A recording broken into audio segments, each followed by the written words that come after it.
Huli natin nakausap ang Pangulo kahapon patungkol po dyan. At sabi po natin kahapon ay hindi tayo muna magkakomento dahil ang pinakahuli po na nais ng Pangulo ay hindi pa magre-rejoin sa ICC.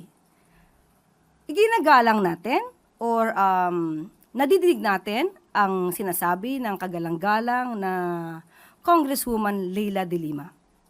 Pero hindi po ibig sabihin na kapag hindi pa nag-rejoin sa ICC, ay hindi na makikita ang sensibilidad ng administrasyon para mapanagot ang dapat na mapanagot. Tayo po ay tumutupad sa ating batas, ang RA 9851.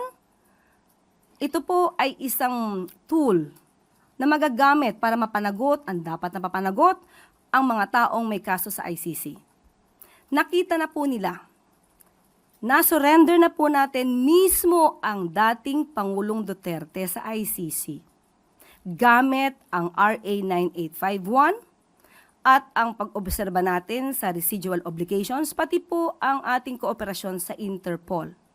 So hindi po ito nagpapakita na walang sensibilidad ang administrasyon para mapanagot ang dapat na mapanagot.